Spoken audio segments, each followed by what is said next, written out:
The fluorescent lights in the Senate chamber hummed with an electric tension that had nothing to do with the circuits powering them. Hillary Rodham Clinton sat at the witness table, her powder blue pantsuit immaculate, her hands folded with the practiced patience of someone who had spent 40 years in rooms exactly like this one. She had testified before Congress more times than she could count. She knew how to wait. She knew how to control her expression. She knew how to project calm authority, even when the questions turned hostile. But today, something was different. Today, she could feel it in the air, a subtle shift in the atmosphere that she couldn't quite name. The Democratic senators who had invited her were unusually quiet. The Republican senators were watching her with an intensity that went beyond the usual partisan hostility.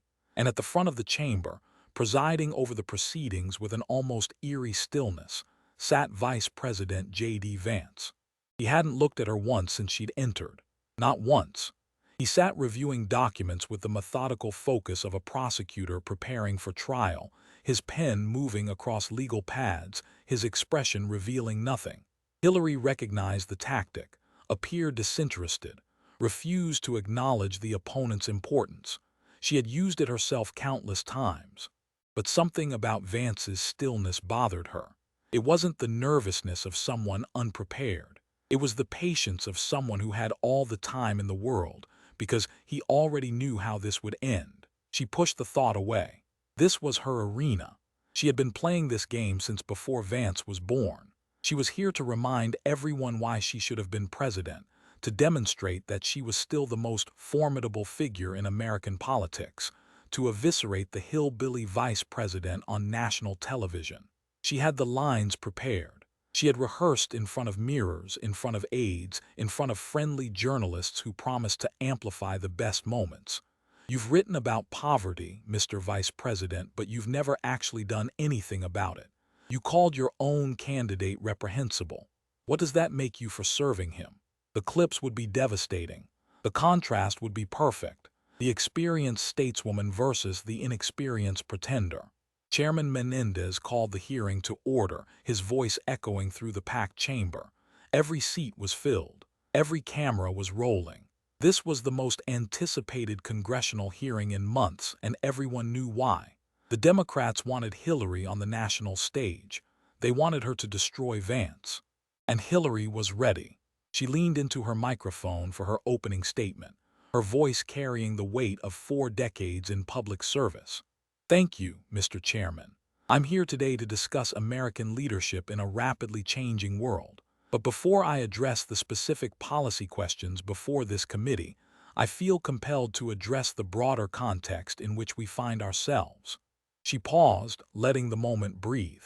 She had delivered thousands of speeches, tens of thousands of statements, and she knew exactly how to command attention. American leadership is not a given. It must be earned, maintained, and defended. It requires experience. It requires judgment. It requires a deep understanding of how the world works and how America can shape it for the better. Her gaze drifted toward Vance, still absorbed in his papers. Time to draw first blood. Unfortunately, we live in an era when experience is devalued, when expertise is dismissed, when people with no understanding of the complexities of global affairs are placed in positions of enormous responsibility. Still, Vance didn't look up. Hillary felt a flicker of irritation. He should be reacting by now. He should be looking defensive or angry or at least engaged. But he just kept reviewing his documents, as if she were reciting grocery lists instead of delivering carefully crafted attacks on national television. She pressed forward, her voice sharpening. I've spent 40 years in public service. I've sat across from world leaders on every continent. I've negotiated treaties, managed crises, represented this country in the most difficult circumstances imaginable. I've made hard decisions with imperfect information, knowing that lives hung in the balance. Now she turned directly toward him, abandoning subtlety for the direct strike. So I hope the vice president will forgive me if I'm somewhat skeptical of those who believe that writing a memoir qualifies them to be a heartbeat from the presidency. A ripple of reaction went through the chamber. This was what everyone had come to see. Finally, Vance looked up from his papers. His expression was mild, almost pleasant, as if she had just offered him a compliment. "Please continue, Mrs. Clinton, I'm listening." The calmness in his voice should have been her first warning. But Hillary was committed now, momentum carrying her forward like a river that had already passed the point where it could change course. For the next 45 minutes, she delivered the performance she had rehearsed. She lectured about the importance of experience, about the dangers of populism, about the need for serious people to guide American foreign policy. Every point was an implicit criticism of Vance, but delivered with the appearance of statesmanlike wisdom. She discussed her tenure as Secretary of State, painting herself as the steady hand, the experienced operator, the adult in the room. Then she moved to the direct attacks, each one designed to go viral, each one crafted to make Vance look small while she appeared gracious. "Mr. Vice President, I've read your book, Hillbilly Elegy. It's an interesting personal story, but I couldn't help noticing that your prescription for poverty was essentially to blame the poor for their circumstances. Personal responsibility, you called it." She shook her head with practiced disappointment. "That's a convenient philosophy for those who have escaped poverty, but it does nothing for those still trapped in it. You wrote about your community's problems, Mr. Vice President. What have you actually done to solve them?" Vance made a note on his legal pad. "Nothing more." Hillary pulled out a sheet of paper, the one her staff had prepared with all of Vance's contradictory statements about Trump. This was the kill shot, the moment that would define the hearing. "And then there's your rather dramatic political evolution. I remember 2016 quite well, as you might imagine, and I remember some of the things you said about Donald Trump." She read from the paper. "You called him America's Hitler. Your words, not mine. You said he was noxious and reprehensible, and you said he was leading the white working class to a very dark place." She looked up, letting the words hang in the air. Strong words, principled words, one might even say. And yet here you are 4 years later, his vice president, his loyal servant, defending everything you once condemned. Hillary spread her hands in a gesture of bewilderment. "What happened, Mr. Vice President? Did you have a genuine change of heart? Or did you simply decide that principles were less important than power? Because from where I'm sitting, it looks like the latter. It looks like you said whatever was necessary to advance your career, regardless of what you actually believed." She leaned forward for the final thrust. "That's not leadership, that's opportunism, and the American people deserve better." Vance continued to take notes, his pen moving steadily across the page. His silence was becoming unnerving. Why wasn't he reacting? Why wasn't he defending himself? This wasn't how it was supposed to go. But she was too far in to stop now. She pressed on, attacking his views on Ukraine, his skepticism about international alliances, his dangerous isolationism. She painted him as naive, inexperienced, unqualified for the office he held. "Mr. Vice President, I don't doubt your intelligence. I don't doubt your ambition. But intelligence and ambition are not the same as wisdom and experience. You've never managed a crisis. You've never negotiated with a foreign adversary. You've never made a decision knowing that American lives were on the line." She gestured around the chamber with the authority of someone who had earned the right to judge. "I have. For 40 years I have. And that's the difference between us. That's why your presence in the office you hold is so deeply troubling to those of us who understand what's at stake." She sat back, satisfied with her performance. "I hope you'll take these concerns in the spirit they're offered, as honest counsel from someone who has seen what inexperience can cost. The world is watching, Mr. Vice President. I hope you're ready for the weight of that responsibility." The applause came from the Democratic side of the chamber, just as she had expected. Senators Warren and Booker were practically beaming. The media gallery was typing furiously. She could already see the headlines: "Hillary destroys Vance. Clinton schools Vice President on leadership. The reckoning." She folded her hands on the table and allowed herself a small smile. She had done what she came here to do. At the presiding chair, J.D. Vance set down his pen. "Are you finished, Mrs. Clinton?" Hillary's smile was gracious, magnanimous in victory. "I believe I've made my points." "You have, very thoroughly." Vance stood and walked to the front of the dais, carrying several folders with him.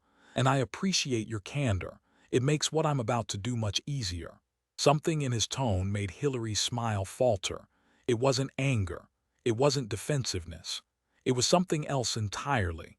Something calm and deliberate and utterly devoid of fear. "You've raised questions about my experience, my qualifications, my judgment," Vance continued, his voice conversational but carrying clearly through the chamber.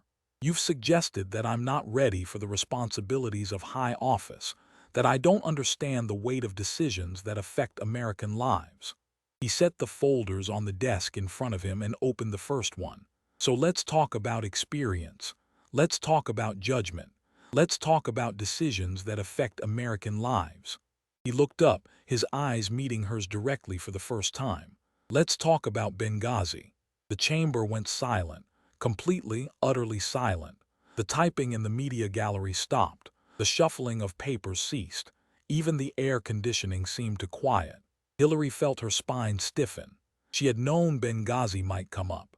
She had prepared responses, the same responses she had given to countless committees, countless reporters, countless hostile questioners over the years. She knew how to deflect, how to reframe, how to make the questioner look partisan and petty.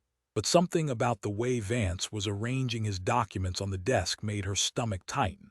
He wasn't grandstanding. He wasn't playing to the cameras.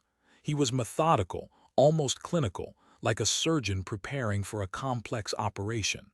"September 11th, 2012, Vance began, his voice steady and factual.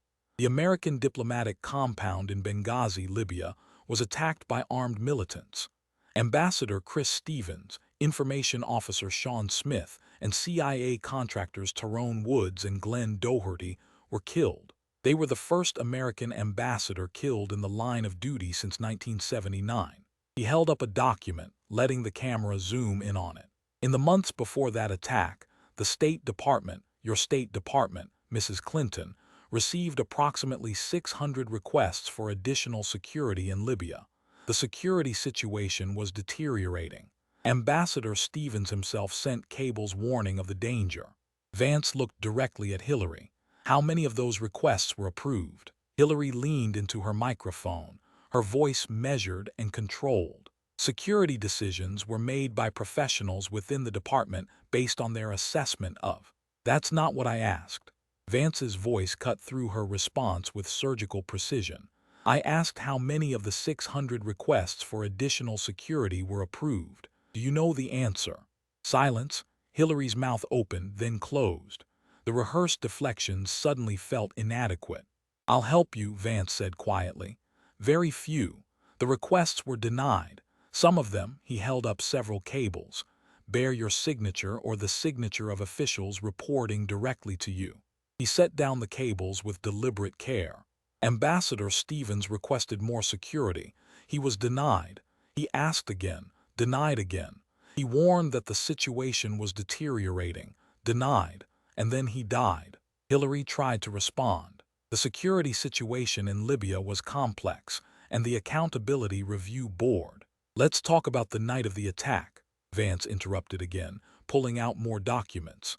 "The assault began at approximately 9:40 p.m. local time. By 10:00 p.m. Washington time, the State Department Operations Center had informed the White House and senior officials that the compound was under attack." He held up an email, the header clearly visible on the projection screen behind him.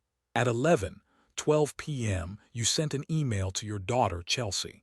The email said, and I quote, 'Two of our officers were killed in Benghazi by an al-Qaeda-like group.'" Vance looked up from the email, his eyes boring into Hillary's. "Al-Qaeda. You knew that night within hours of the attack that it was terrorism. Al-Qaeda. Not a protest. Not a spontaneous demonstration over a YouTube video. A planned terrorist attack by an al-Qaeda-like group." He set down the email and picked up another document. "And yet the next day, and for weeks afterward, you and other administration officials blamed a YouTube video. You said the attack was a spontaneous protest over an anti-Islamic film. You said there was no evidence of a planned terrorist assault." He pulled out a photograph, and Hillary's stomach dropped. She knew what it was before he even spoke. "On September 14th, 2012, 3 days after the attack, You stood at Andrews Air Force Base as the bodies of the 4 Americans were brought home. You spoke to the families.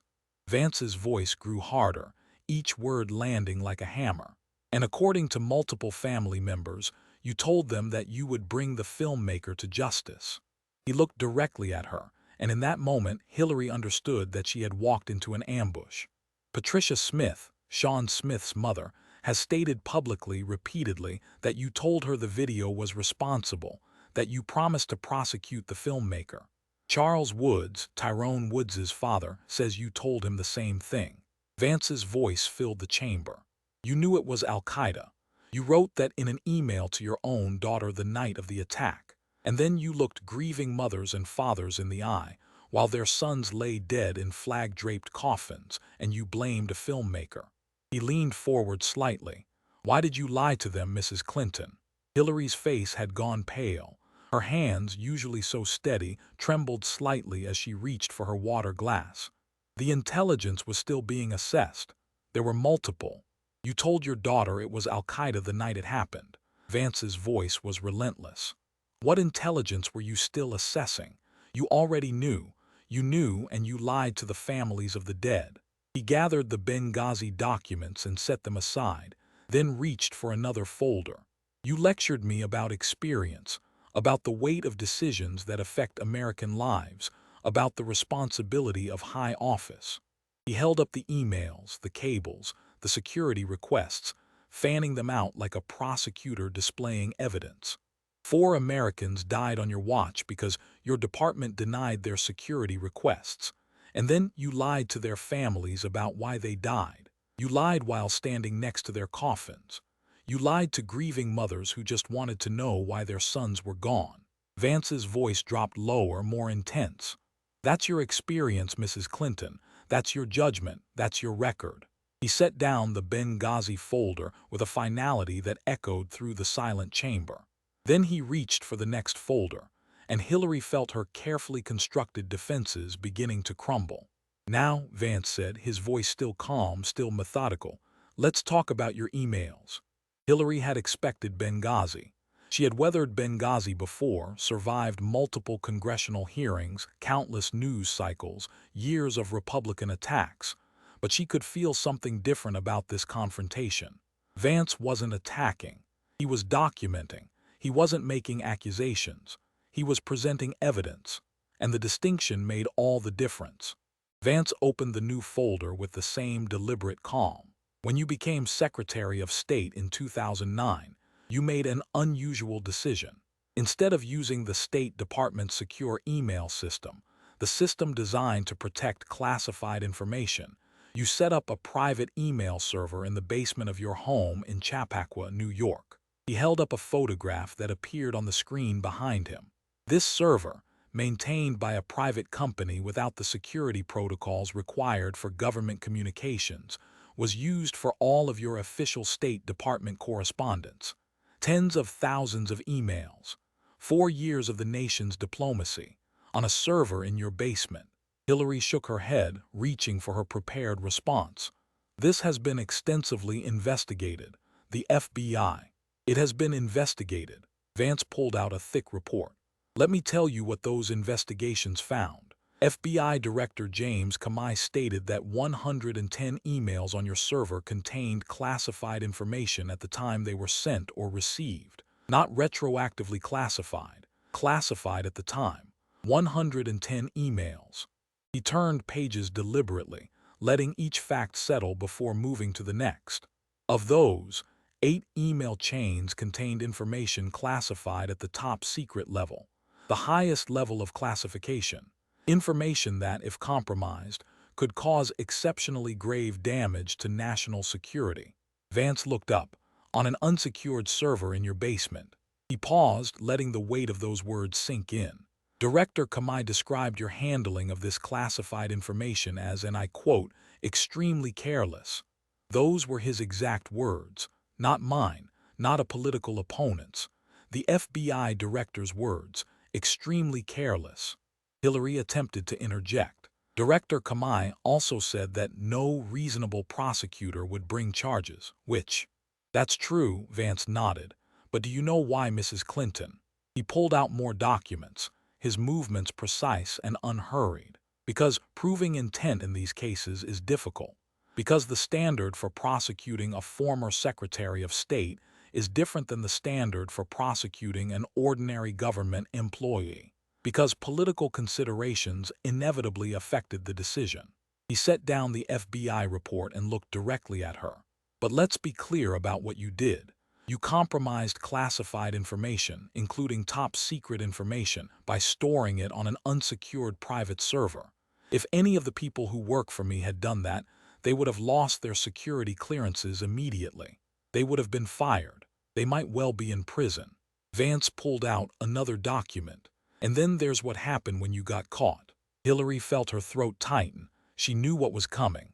In March 2015, the House Select Committee on Benghazi issued a subpoena for all emails related to Libya.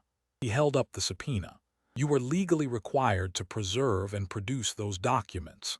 He set down the subpoena and picked up a technical report. Instead, approximately 33,000 emails were deleted. Your staff used a program called BleachBit to ensure they couldn't be recovered. Mobile devices that had contained your emails were destroyed, some of them with hammers. Vance's eyes never left Hillary's face. Destroying evidence after receiving a subpoena is obstruction of justice, Mrs. Clinton. It's a federal crime. People go to prison for it. He pulled out a video clip transcript. When you were asked about wiping the server, you said, and I quote, "Wiped, like with a cloth or something," and then you laughed. He set down the transcript. 33,000 emails, subpoenaed by Congress, destroyed with BleachBit and hammers, and you laughed about it. The chamber remained silent. Democratic senators who had been beaming an hour ago now stared at their desks. The media gallery had stopped typing, journalists simply watching the systematic dismantling unfold. Vance gathered the email documents. You lectured me about judgment, about qualifications, about fitness for office. But you compromised classified information and destroyed evidence under subpoena. You treated national security like an inconvenience and the rule of law like a joke, and you've never faced any consequences for it. He set aside the folder and reached for the next one. Why do you think that is, Mrs. Clinton? Why do you think ordinary Americans go to prison for mishandling classified information, but you walk free? He let the question hang in the air for a moment. Could it be that there's one set of rules for the Clintons and another set for everyone else? He opened the next folder. Let's talk about how you got rich from public service. If you enjoyed this dramatic confrontation and want to see more deep dives into political power plays and the moments that shattered carefully constructed legacies, make sure to subscribe and hit that notification bell. These are the stories the establishment doesn't want told in full, with all the documentation laid bare. Don't miss the next one. Hillary Clinton had spent decades building walls around her scandals, creating layers of lawyers, friendly media, loyal defenders. She had survived Whitewater, Travelgate, the Rose law firm billing records, her husband's impeachment. Every time she had emerged battered but intact, convinced that she was too big, too important, too protected to be held accountable. But Vance wasn't attacking her walls. He was methodically documenting what was behind them. The Clinton Foundation, Vance began, spreading financial records across his desk. A charitable organization established by your husband after his presidency, officially dedicated to improving global health, fighting climate change, promoting economic development. He pulled out financial statements.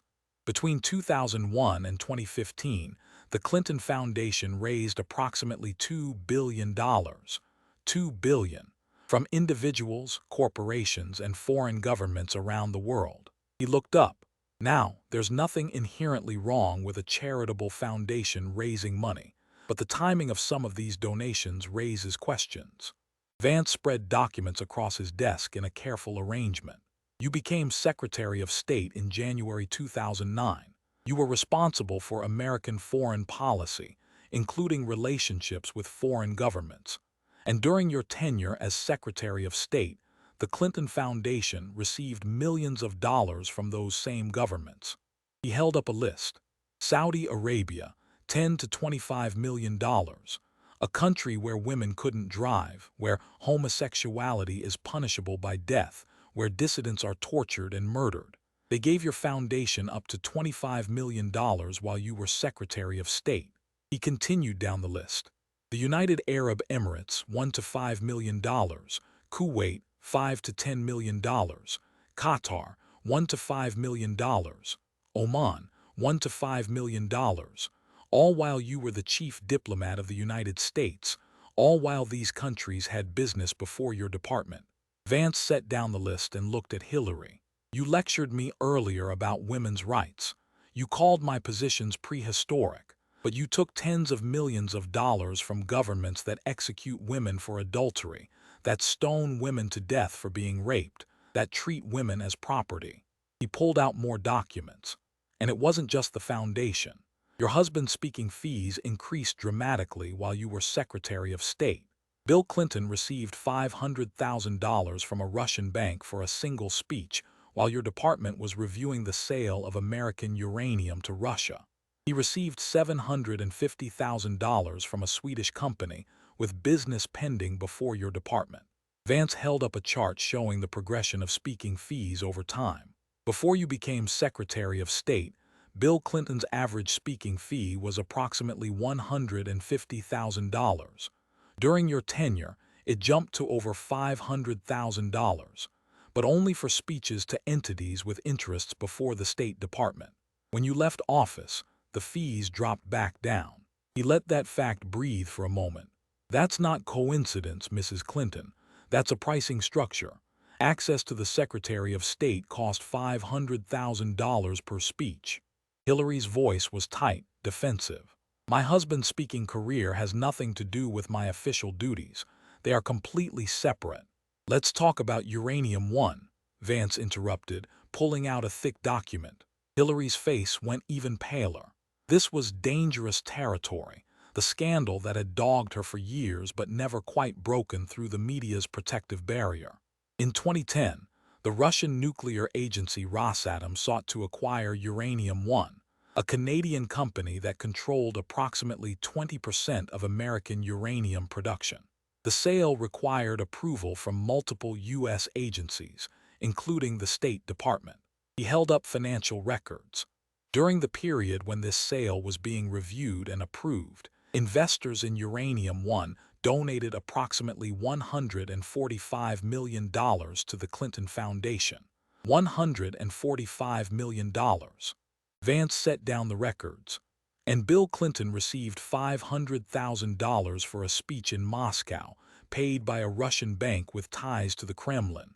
While this sale was pending, while your department was reviewing it, he leaned forward. The State Department approved the sale. Russia now controls 20% of American uranium production, and the people involved in that sale gave your foundation $145 million. His voice hardened. You called me a puppet earlier. You suggested I do what I'm told, but you literally sold access to the State Department. You took millions from foreign governments while you were making decisions that affected them. You approved a sale that benefited Russia while Russians were writing checks to your foundation. He gathered the foundation documents. Who's the puppet, Mrs. Clinton? Who's been bought and paid for? The Democratic senators looked stricken. This wasn't how this was supposed to go. Hillary was supposed to be destroying Vance, not the other way around. But Vance had turned her own attacks back on her, using her condescension as an opening to present devastating documentation. Vance reached for another folder. Now let's talk about how you've treated women. Hillary's expression hardened. This was personal territory, the contradiction at the heart of her public image. She had presented herself as a champion of women for decades, but the women who had accused her husband told a very different story. Mrs. Clinton, you called me a misogynist. You said my positions on women's rights are prehistoric. You've presented yourself throughout your career as a champion of women, a feminist icon, a defender of those who have been victimized. He pulled out documents. So let's talk about how you've actually treated women, specifically the women who accused your husband of sexual misconduct. Hillary's voice cut through the chamber. My husband is not on trial here. No, he's not. Vance agreed. You are, because you weren't a passive bystander to his behavior. You were an active participant in the effort to silence and destroy his accusers. He held up the first document.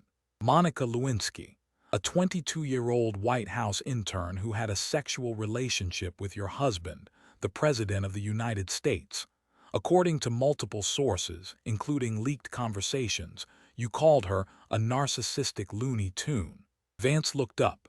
A young woman, barely out of college, targeted by the most powerful man in the world. And you called her a narcissistic Looney Tune. He moved to the next document. Jennifer Flowers. She came forward during the 1992 campaign with evidence of a long-term affair with Bill Clinton. Your campaign's response was to attack her credibility, to dig up dirt on her past, to destroy her reputation. Later, under oath, your husband admitted the affair. But by then, Jennifer Flowers had been publicly humiliated. He continued methodically through the list. Paula Jones. She alleged that Bill Clinton had sexually harassed her when he was governor of Arkansas. Your team's response was the same. Attack, discredit, destroy. James Carville, your close ally, said, drag $100 bill through a trailer park. You never know what you'll find. That was how your team talked about a woman who accused your husband of harassment. Vance's voice grew harder. Kathleen Willey, a White House volunteer who alleged that Bill Clinton had groped her in the Oval Office. After she came forward, she was subjected to an orchestrated campaign of intimidation. Her tires were slashed. Her cat was killed. A stranger approached her while she was jogging and asked about her children by name. He set down the documents. And then there's Juanita Broaddrick. The name hung in the air like smoke from a gun. Juanita Broaddrick has alleged, consistently, for over 40 years, that Bill Clinton raped her in 1978 when he was Attorney General of Arkansas. She says he bit her lip so hard it bled. She says he told her to put ice on it afterward. Vance pulled out Broaddrick's public statement. She also says that several weeks later, you approached her at a campaign event. She says you grabbed her hand and said, I just want you to know how much Bill and I appreciate everything you do for us. She says you squeezed her hand painfully and looked her in the eye. She says it was a clear threat. He looked directly at Hillary. Did you threaten Juanita Broaddrick, Mrs. Clinton? Hillary's voice was ice. That allegation has been investigated and... I didn't ask if it was investigated. I asked if you threatened her. Did you approach a woman who alleged that your husband raped her and send her a message to stay quiet? Silence. Vance let the silence stretch, let the question echo through the chamber. Then he continued. You've built your public image on being a champion of women. You've said believe all women. But when women accused your husband, you didn't believe them. You attacked them. You hired private investigators to dig up dirt on them. You ran what your own team called a bimbo eruptions operation to silence them. He gathered the documents. That's not feminism, Mrs. Clinton. That's complicity. You enabled your husband's behavior for decades. You helped destroy the women who tried to hold him accountable. And then you had the audacity to present yourself as a champion of women's rights. He set aside the folder. You called me a misogynist, but I've never attacked a rape victim. I've never hired private investigators to destroy women who accused someone of harassment. I've never threatened a woman to keep her quiet about sexual assault. He looked directly at her. You have, and everyone watching now knows it. The chamber was suffocating in its silence. Hillary sat motionless, her hands gripping the edge of the table. The confident smirk she had worn at the beginning of the hearing was long gone. In its place was something she rarely showed in public, raw, undisguised fear. Vance reached for his final major folder. Let's talk about 2016. Hillary shifted in her seat. This was the wound that had never healed, the election she had been supposed to win, the presidency she had been denied, the humiliation she had never fully processed. In 2016, you ran for president against Donald Trump, Vance began. You had every advantage. More money, more endorsements, more media support, more experience. By every conventional measure, you should have won. He pulled out documents. But you didn't win. You lost. And according to your own book, what happened, you've never taken responsibility for that loss. He held up a list. In your book, you blamed Russia, James Comey, the FBI, Bernie Sanders, the media, sexism, voter suppression, fake news, WikiLeaks, and the vast right-wing conspiracy. You had an explanation for everything except your own failures. He set down the list. Let's start with how you talked about the voters. On September 9, 2016, at a fundraiser in New York City, you said this about Trump supporters. Vance read from the transcript. You could put half of Trump's supporters into what I call the basket of deplorables, right? The racist, sexist, homophobic, xenophobic, Islamophobic, you name it. He looked up. You called tens of millions of Americans deplorables, irredeemable, beyond hope, beyond redemption. His voice took on a personal edge. I grew up with those people, Mrs. Clinton, the people you called deplorables. They're not racists. They're not irredeemable. They're Americans who work hard, love their families, and felt abandoned by politicians like you. Politicians who looked down on them, who dismissed their concerns, who treated them with contempt. Vance pulled out more documents. And your contempt showed in your campaign. You didn't visit Wisconsin once during the general election. Not once. A state that had voted Democratic in every presidential election since 1988. You took it for granted. You lost it by 23,000 votes. He continued. You barely visited Michigan. You lost it by 11,000 votes. You didn't take Pennsylvania seriously until it was too late.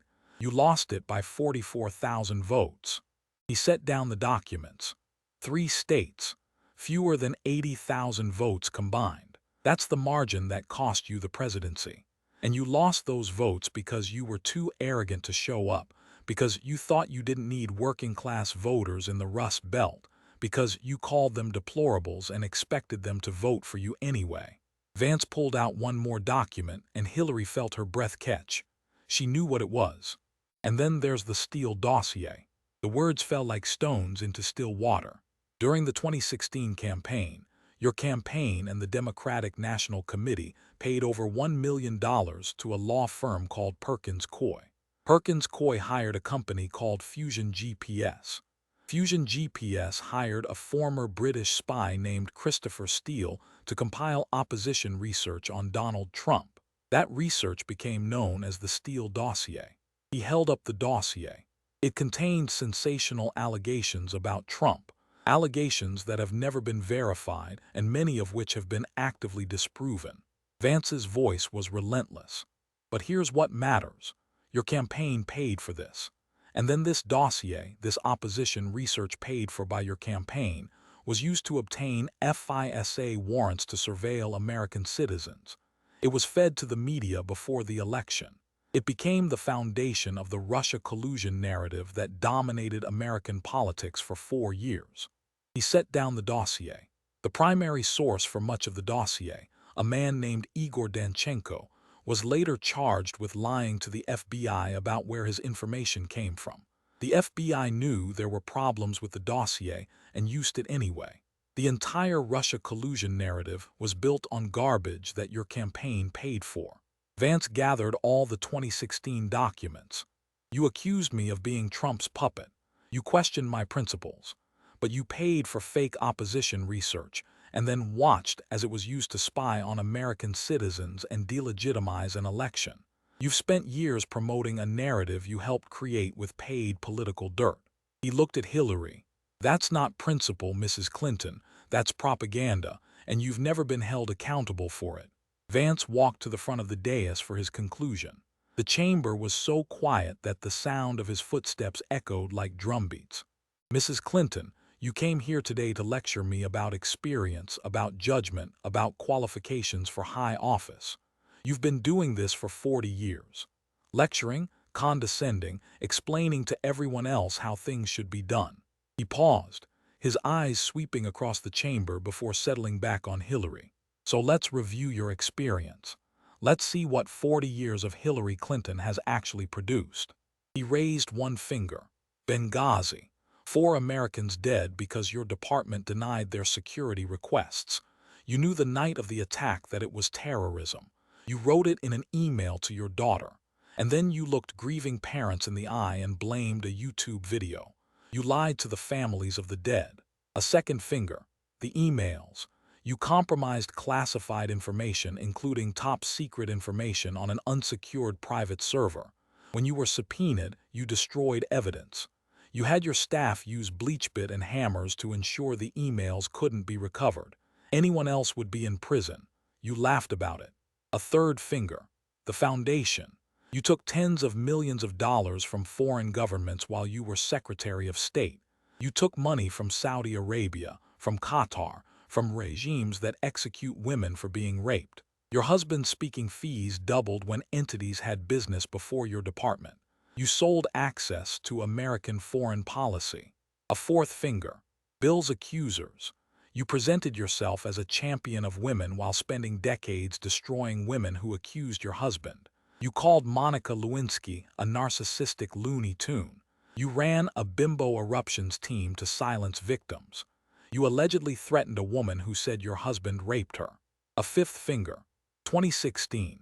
You called working-class Americans deplorables and irredeemables. You were too arrogant to campaign in states you needed to win. You paid for fake opposition research that was used to spy on American citizens. And when you lost, you blamed everyone but yourself. Vance lowered his hand. That's your experience, Mrs. Clinton. That's your 40 years in public life. Scandal after scandal, failure after failure, and never, not once, have you taken responsibility for any of it. He walked closer to the witness table. You asked me what I know about foreign policy. I know enough not to get 4 Americans killed and then lie about why. I know enough not to compromise classified information on a server in my basement. I know enough not to take money from governments that stone women to death. His voice grew stronger. You asked about my qualifications. I'm qualified enough not to destroy evidence under subpoena. I'm qualified enough not to sell access to the highest bidder. I'm qualified enough not to blame everyone else when I fail. He looked directly into her eyes. You called me inexperienced, but your experience is 40 years of scandal, corruption, and failure. That's not a qualification, Mrs. Clinton. That's a warning. You called me a hypocrite for changing my views on Trump, but I changed my views openly. I didn't hide it. I explained why. You've spent 40 years hiding evidence, destroying documents, and attacking anyone who questions you. You called me a puppet, but you're the one who sold access to foreign governments. You're the one whose husband's speaking fees depended on what your department was reviewing. You're the one who's been bought and paid for by every special interest with a checkbook. You called me a misogynist, but you're the one who destroyed women to protect your husband's career. You're the one who called a 22-year-old intern a Looney Tune. You're the one who allegedly threatened a rape victim. Vance straightened. You came here today to destroy me, Mrs. Clinton, to remind everyone why you should have been president, to prove that you're still the most formidable figure in American politics. He shook his head slowly. But all you've done is remind everyone why they didn't vote for you, why they don't trust you, why 40 years of Hillary Clinton has left a trail of scandals, lies, and failures that you've never been held accountable for. His voice dropped lower, more intense. Some people spent 40 years enriching themselves, covering up scandals, destroying anyone who got in their way, and then demanding that America make them president. Those people are you. And today, finally, everyone watching gets to see the full record, not the carefully curated image, not the media-friendly version, the truth. He returned to his seat. I yield my time. The chamber sat in stunned silence. For perhaps the first time in her 40-year public career, Hillary Clinton had been comprehensively, systematically dismantled, not by partisan accusations, but by her own record, documented and presented with devastating thoroughness. She sat motionless at the witness table. The color had drained from her face. Her hands, usually so animated when she spoke, lay flat on the table, trembling slightly. Her staff surrounded her, whispering urgently, but she didn't seem to hear them. She was staring at nothing, her eyes unfocused, as if she were watching her entire legacy burn in real time. In the gallery, Bill Clinton sat with his jaw clenched, his face flushed with impotent rage. He had watched many attacks on his wife over the years. He had helped her survive them. But this was different. This wasn't an attack. It was an autopsy.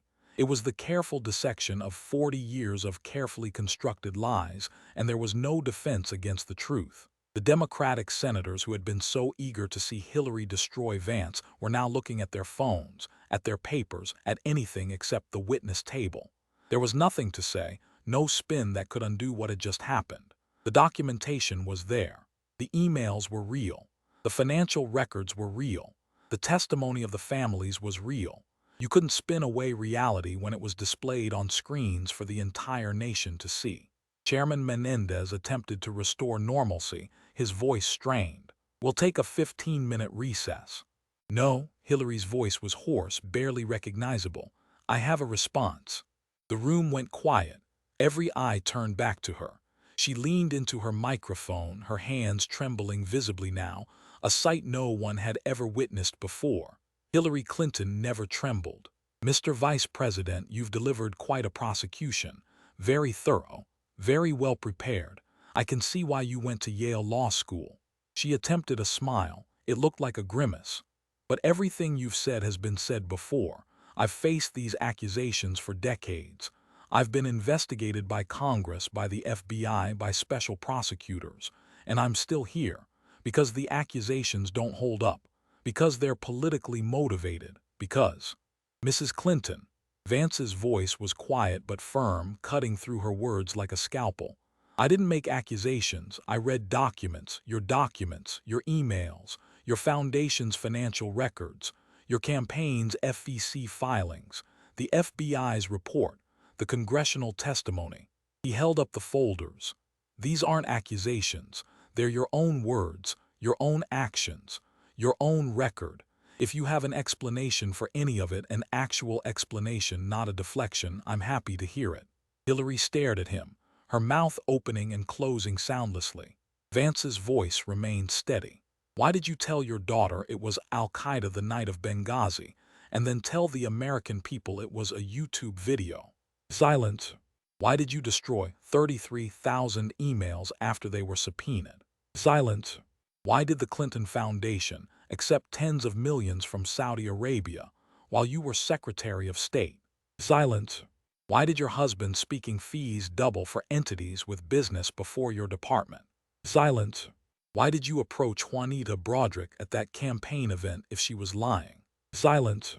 Vance set down the folders with finality. "You've spent 40 years avoiding these questions, Mrs. Clinton, deflecting, blaming your accusers, claiming it's all political, but you've never actually answered them. You've never explained the documents. You've never taken responsibility." He looked at her with something that might have been pity. "And now everyone watching knows why. There are no good answers. There's only the record, and the record is damning." Hillary opened her mouth to respond, then closed it. She opened it again. Nothing came out. The most practiced speaker in American politics, the woman who had given thousands of speeches and survived hundreds of hostile interviews, had no words. After a long moment, she gathered her papers slowly, mechanically, like someone moving through water. Her staff moved to help her rise from the table. The protective entourage that had swept into the chamber 3 hours ago now formed a defensive perimeter, shielding her from the cameras as she walked toward the exit. No one asked questions. What was there to ask? The documents spoke for themselves. As she passed the dais, Vance was organizing his folders, speaking quietly with an aide. He looked up as Hillary passed. Their eyes met across the space of the chamber. "I'm sorry it had to be this way, Mrs. Clinton," he said quietly, just loud enough for her to hear. "But you attacked my family, my background, my integrity. You opened the door, I just walked through it." Hillary said nothing. She kept walking, her face a mask, her staff forming a tight circle around her. She didn't stop until she was in her car, surrounded by tinted glass, away from the cameras that had captured every moment of her humiliation. Only then, alone in the back seat as the car pulled away from the Capitol, did she allow herself to understand what had happened. For 40 years she had believed she was untouchable, too powerful, too connected, too important. Every scandal had been weathered. Every investigation had been survived. Every accuser had been discredited or ignored. The machine she and Bill had built was supposed to protect them from everything. But the documents had always been there. The emails, the financial records, the testimony from the families of the dead, the women her husband had abused, waiting for someone willing to compile them, organize them, and present them without fear of the Clinton machine. J.D. Vance hadn't been afraid. He had prepared methodically, waited patiently, and struck devastatingly. He had done what 40 years of opponents had failed to do. He had held her accountable. And now her legacy, the carefully constructed narrative of Hillary Clinton, feminist icon, foreign policy expert, most qualified candidate ever, lay in ruins. Her phone began buzzing with messages. She turned it off. She couldn't face it yet. She couldn't face any of it. The video went viral within hours. 20 million views by midnight. 50 million by the next morning. 120 million views in the first 48 hours. The reckoning, as the media quickly dubbed it, became the most-watched congressional hearing in American history. Clips were shared across every platform. The moment Vance held up the email to Chelsea, the list of foreign donations to the Clinton Foundation, the names of the women Bill had assaulted, the confrontation about the destroyed emails. Each clip had millions of views on its own. Analysis pieces flooded the internet. Conservative outlets celebrated the exposure of Clinton corruption they had been documenting for decades. Liberal outlets scrambled to defend Hillary, but their defenses sounded hollow when viewers could simply watch the hearing and see the documents for themselves. The phrase 40 years of failure became a meme. Images of Hillary's face draining of color as Vance presented each new folder became iconic. The contrast between her confident attack at the beginning and her silent, defeated exit at the end was played on loop. The political fallout was swift and comprehensive. Within 48 hours, 3 major Democratic donors announced they were distancing themselves from the Clintons. Within a week, that number had grown to 20. The Clinton Foundation, already diminished since 2016, saw its remaining donors flee. Board members resigned quietly, citing scheduling conflicts and family commitments. Major partners announced they were ending their relationships with the organization. Within weeks, the foundation announced it was scaling back operations and refocusing its mission. Within months, it was effectively dormant. The massive apparatus that had raised $2 billion was reduced to a skeleton staff, managing the slow process of dissolution. Democratic politicians who had spent decades cultivating Clinton relationships suddenly discovered urgent scheduling conflicts when asked to appear with her. The invitations to party events dried up. The requests for endorsements stopped coming. The phone calls from ambitious candidates seeking her blessing grew less frequent, then stopped entirely. Hillary Clinton's famous network, built over 40 years of favors and fundraisers and political IOUs, dissolved almost overnight. The people who had claimed to be her closest allies were suddenly unavailable. The politicians who had praised her publicly were silent. The media figures who had defended her for decades moved on to other stories. The speaking circuit dried up. Hillary had commanded hundreds of thousands of dollars per speech after leaving the State Department. Universities, corporations, advocacy groups had lined up to pay for access to her wisdom and experience. Within a month of the hearing, every scheduled speech was quietly canceled. New invitations stopped coming. The boards and commissions that had been eager to add Hillary's name to their letterhead quietly removed her. The consulting contracts were terminated. The advisory positions were eliminated. The prestigious appointments evaporated. The elder stateswoman status she had cultivated since 2016 disappeared. She had envisioned herself as a respected voice on foreign policy, a sage advisor to the next generation of Democratic leaders. Instead, she became radioactive, a cautionary tale, a symbol of everything voters distrusted about political dynasties and establishment corruption. 2 weeks after the hearing, Hillary Clinton released a statement through her office. "I am proud of my 40 years of public service and stand by my record. I will continue to advocate for the causes I believe in." But she made no public appearances. She granted no interviews. She had nothing left to say. What could she say? The documents were real. The emails were real. The foundation donations were real. The lies to the families were real. No amount of spin could change that. Bill Clinton, never one to stay silent when attacked, attempted a defense on a Sunday talk show 3 weeks after the hearing. It went poorly. The host, sensing blood in the water, simply played clips from the hearing and asked for explanations. Why did Hillary tell Chelsea it was Al-Qaeda and tell the families it was a video? Bill rambled about the fog of war and evolving intelligence assessments.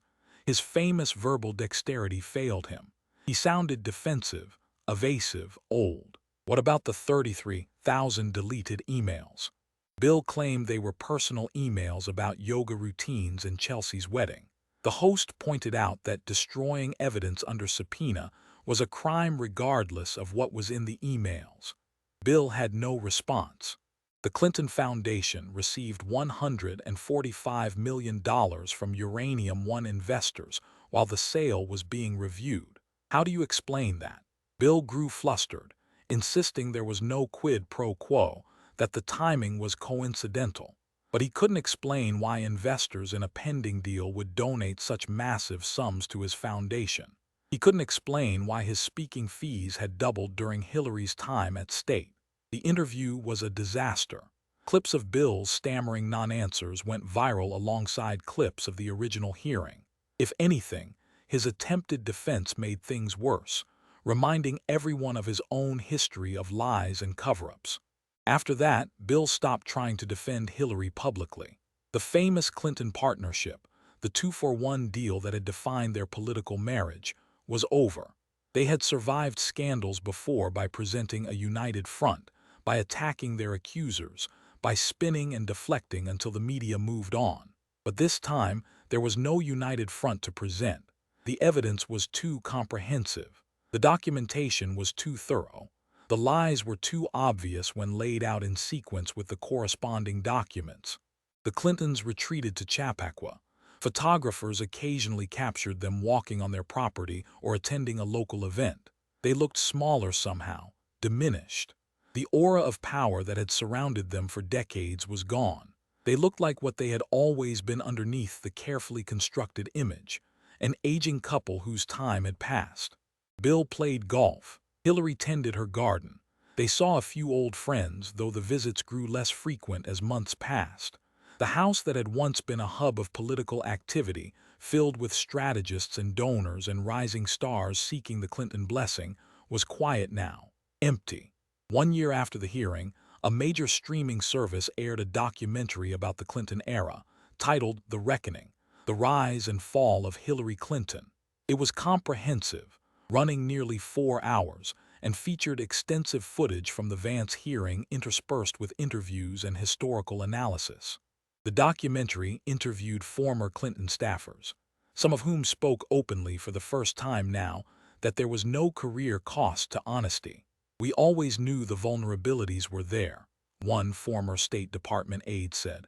"Benghazi, the emails, the foundation. We had responses prepared, but they were deflections, not explanations. We thought if we just kept deflecting long enough, people would move on. They always had before." Another staffer, who had worked on both Clinton presidential campaigns, was more blunt. "The problem was we started believing our own spin. We convinced ourselves that we were the victims, that every accusation was just politics, that we were always right and everyone else was always wrong. We lost the ability to see ourselves clearly." A former senior advisor went even further. "Look, I loved Hillary, I believed in her. But the Vance hearing forced me to confront things I'd been avoiding for years. The lies to the Benghazi families, the destroyed emails, the foundation donations from foreign governments. I had explained it all away in my head, rationalized it because I wanted to believe in her. But when Vance laid it all out with the actual documents, I couldn't rationalize it anymore. It was just there, undeniable." The documentary also interviewed Vance, who reflected on why he had chosen to confront Hillary so directly. "She attacked my family," he said simply, sitting in his office in the Eisenhower Executive Office building. "She mocked my mother's addiction. She called my story a fraud. She looked down on everything I came from with such obvious contempt." He paused, choosing his words carefully. "But honestly, that wasn't why I did it. I did it because someone needed to. For 40 years, the Clintons operated above the rules. Investigations would start, then mysteriously stall. Evidence would disappear. Witnesses would change their stories. The media would lose interest, and nothing would ever happen. He gestured to the folders still stacked on his desk, the same folders from the hearing. I had the documents. I had the platform. I had nothing to lose. She had already attacked me as hard as she could, so I laid out the record. I let the facts speak for themselves. He shrugged. The facts were devastating, not because I framed them unfairly, but because they were true. She lied about Benghazi. She compromised classified information. She sold access through her foundation. She destroyed women to protect her husband. She paid for fake opposition research. None of that was my accusation. It was all documented. I just presented it in one place at one time where she couldn't deflect or change the subject or blame her accusers. The documentary concluded with footage of the Clinton home in Chappaqua, the camera slowly zooming in on the windows, then cut to Vance at his desk in the vice president's office. Some people believe they're above accountability, Vance said in the final interview. They believe that if they're powerful enough, connected enough, important enough, the rules don't apply to them. They believe they can do whatever they want and never face consequences. He looked directly at the camera. Sometimes they're right. Sometimes they go their whole lives without being held accountable for anything. His expression hardened slightly. But not always. Sometimes someone stands up. Someone asks the questions. Someone presents the evidence. And suddenly all that power, all those connections, all that importance, none of it matters, because the truth is on the record, and the truth doesn't care how powerful you are. He smiled slightly. Hillary Clinton learned that lesson 40 years too late, but she learned it. And maybe that's the real legacy of that hearing. Not that one politician was exposed, but that accountability is still possible, that no one is truly above the law, that the truth eventually comes out. The documentary ended with the final moments of the hearing. Hillary Clinton, ashen-faced, walking out of the chamber in silence, surrounded by her staff. Then Vance, calmly organizing his papers, preparing for the next task. The screen faded to black. Text appeared. Hillary Clinton has made no significant public appearances since the hearing. The Clinton Foundation effectively ceased operations in 2026. J.D. Vance continues to serve as Vice President of the United States. In his private moments, Vance sometimes thought about that day. Not with satisfaction, though there had been some of that, but with a kind of wonder at how fragile even the most formidable reputations could be when confronted with the truth. Hillary Clinton had spent 40 years building an image, the smartest woman in the room, the most experienced candidate, the inevitable president. She had surrounded herself with protectors. She had cultivated the media. She had accumulated power and influence until she seemed untouchable. And it had all collapsed in 3 hours. Not because of a brilliant attack or a devious strategy, but because someone had simply presented the documented record, the emails she had written, the donations she had accepted, the women she had attacked, the lies she had told. The truth had always been there. It just needed someone willing to say it out loud. Vance kept one item from that day in his desk drawer, a handwritten note that had arrived at his office a week after the hearing. It was from Patricia Smith, mother of Sean Smith, who had died in Benghazi. "Dear Mr. Vice President," it read in shaky handwriting. "I watched the hearing. I cried through most of it. For 12 years I've been waiting for someone to hold her accountable for lying to me about my son's death. For 12 years I've been told to move on, to let it go, to accept that some people are too powerful to face consequences. You showed me that's not true.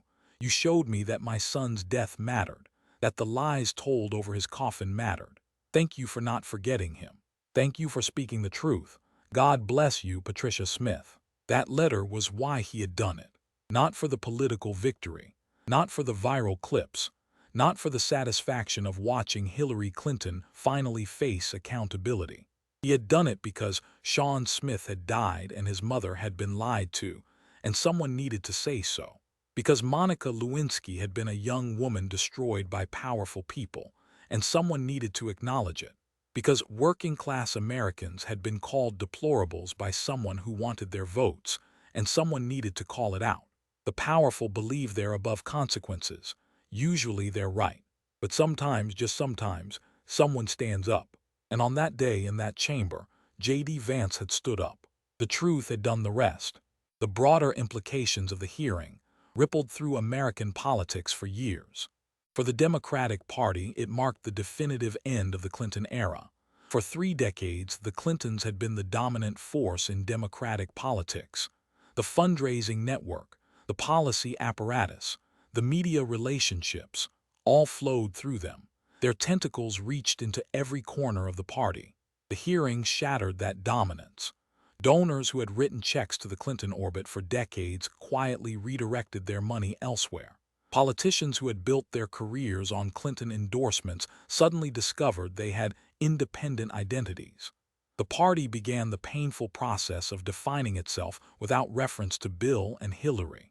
Some Democrats privately expressed relief. "We'd been trapped in their orbit for so long, we forgot there was anywhere else to be," one senior strategist told a reporter off the record. "They demanded loyalty, but what did they give us? Scandal after scandal, loss after loss, and they never took responsibility for any of it." The hearing was brutal to watch, but maybe it was necessary. Maybe we needed someone to finally say out loud what we'd all been thinking for years.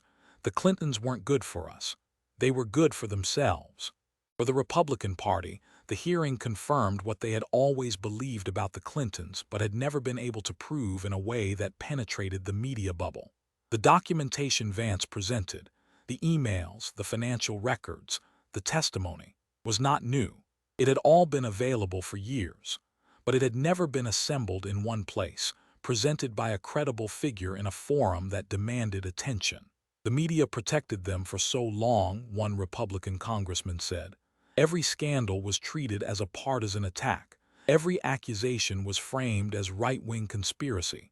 But Vance didn't attack. He documented. He let her own words, her own records, her own actions speak for themselves. The media couldn't spin that.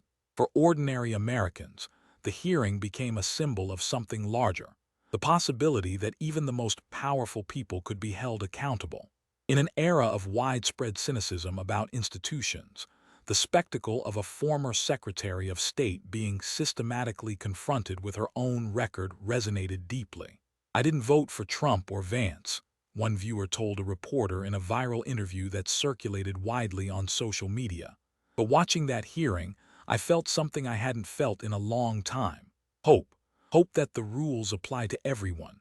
Hope that you can't just lie and cover up and destroy evidence and never face consequences. Hope that the truth still matters." That hope, perhaps, was the hearing's most lasting legacy. Not the political damage to the Clintons. They would have faded eventually anyway. Not the boost to Vance's career. He was already vice president. But the reminder that accountability was still possible. That someone with the courage to document the truth and present it fearlessly could pierce even the most carefully constructed defenses. In schools and universities, the hearing became a case study in multiple disciplines. Political science classes analyzed its strategic implications. Law schools examined its evidentiary methods. Media studies programs dissected its coverage and impact. Communication departments studied its rhetoric. What made it effective, one professor explained to her students at Georgetown, was its simplicity. He didn't editorialize, he didn't exaggerate, he just presented documents and asked questions. "You wrote this email, what did you mean? You received this donation, why? You made this statement, was it true?" The power wasn't in the accusations. It was in the evidence, and once the evidence was on the record, there was no way to spin it away. 5 years after the hearing, a journalist tracked down several people who had been in the chamber that day, seeking their reflections now that time had passed and passions had cooled. Michael, a Democratic staffer who had helped prepare Hillary's testimony, was now working in the private sector. He agreed to speak on condition of anonymity. "We thought we were setting a trap for Vance," he said over coffee in a downtown Washington cafe. "Hillary was going to lecture him about experience, make him look like a child playing at adult games. We had all these great lines prepared." He shook his head, staring into his cup. "We never considered that he might have prepared too, that he might have spent months compiling documentation, that he was letting her attack because every attack gave him an opening to respond. By the time we realized what was happening, it was too late. She had spent an hour attacking his credentials, his background, his family. And then he spent 2 hours laying out her actual record. Every scandal, every lie, every document. He looked up. I'll never forget the look on her face when he started talking about Benghazi. She had answered those questions 100 times. She had survived a dozen congressional hearings on it. She thought she was bulletproof, but he wasn't asking the usual questions. He was showing her own emails, her letter to Chelsea the night of the attack, and he was asking simple questions she couldn't deflect. Why did you tell your daughter it was Al-Qaeda and tell the families it was a video? There was no good answer. There never had been. She had just never been forced to confront that before. Not like that. Not with the documents right there. Another staffer who had worked in the Clinton orbit for years was more philosophical. They believed they were untouchable, she said, sitting in her office overlooking K Street. And for a long time they were right. Every investigation fizzled. Every scandal blew over. Every accuser was discredited. They got away with things that would have destroyed anyone else. But that created a kind of arrogance. They stopped being careful. They assumed nothing would ever catch up with them. And then one day it did. She paused, looking out the window at the Washington Monument in the distance. Vance didn't do anything magical. He just did what a good prosecutor does. He compiled the evidence, organized it logically, and presented it clearly. The evidence had always been there. Someone just finally used it. She turned back. I think about all the people they hurt over the years, the women Bill assaulted, the staffers who got caught up in scandals, the voters who trusted them and got lied to. None of those people ever got justice, but maybe in a strange way the hearing was justice, not legal justice. Nobody went to prison, but a kind of historical justice. The truth finally got told on the record in front of the world. The carefully constructed image finally cracked. The legend finally died. That has to count for something. In Chappaqua, the Clintons live quietly now. Bill plays golf at the local country club, though fewer people seek out his company than before. Hillary tends her garden, the physical work a welcome distraction from thoughts she'd rather not think. Occasionally, old friends visit, though the visits grow less frequent each year. They don't talk about the hearing. They don't talk about politics much at all. The television is usually tuned to old movies or cooking shows, anything but news. The newspapers pile up unread. The phones ring less often. Sometimes, late at night, Hillary walks to her study and looks at the photographs on the wall. Her with world leaders, Putin, Xi, Merkel, Netanyahu.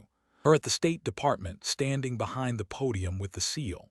Her at campaign rallies, surrounded by thousands of cheering supporters, their faces full of hope and belief. A different life, a different Hillary. One who believed she was destined to be president. One who believed the rules were for other people. One who believed she would never be held accountable for anything. That Hillary is gone now. The hearing killed her as surely as if Vance had fired a bullet through her carefully constructed persona.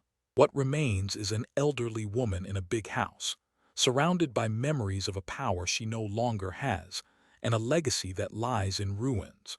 She tells herself she was treated unfairly, that it was all political, that history will vindicate her. But late at night, alone with her thoughts, she knows the truth. The documents were real, the lies were real, the corruption was real. For 40 years she got away with it. And then one day she didn't. Some people did something, they compiled the evidence. They asked the questions, they spoke the truth. And the truth finally set everyone free. The truth set Patricia Smith free from 12 years of gaslighting about her son's death. It set Monica Lewinsky free from decades of being portrayed as the villain instead of the victim. It set the voters free from the fiction that the Clintons were somehow different from other corrupt politicians, that their scandals were manufactured by partisan enemies rather than documented reality. And in a strange way, it set Hillary Clinton free too. Free from the exhausting performance of pretending to be something she wasn't. Free from the constant effort to maintain an image that required lies upon lies to sustain. Free from the prison of her own ambition. She couldn't see that yet, sitting in her study late at night, staring at photographs of a life that now felt like it belonged to someone else. But perhaps someday she would understand that the hearing, as devastating as it was also a kind of liberation. Because the truth, no matter how painful, is always better than a lie. And after 40 years of lies, the truth had finally been told. In Washington, in newsrooms, in living rooms across America, people who had watched the hearing would remember where they were when they saw it. The way previous generations remembered where they were when Kennedy was shot, when the towers fell, when Obama was elected. They would remember the look on Hillary Clinton's face when Vance held up the email to Chelsea. They would remember the silence in the chamber when he asked why she lied to the families. They would remember her walking out, defeated, surrounded by staff who could no longer protect her from her own record. And they would remember the lesson, that no one, no matter how powerful, is truly above accountability, that the truth matters, that documents don't lie even when politicians do, that sometimes, just sometimes, someone stands up and says what needs to be said. And when they do, the world changes. 3 hours. That's all it took. 3 hours to dismantle 40 years of carefully constructed mythology. 3 hours to expose what had been hiding in plain sight all along. 3 hours to prove that power without integrity is just a house of cards, impressive from a distance but collapsing at the first strong wind. J.D. Vance had been that wind, and Hillary Clinton's house of cards had fallen. The end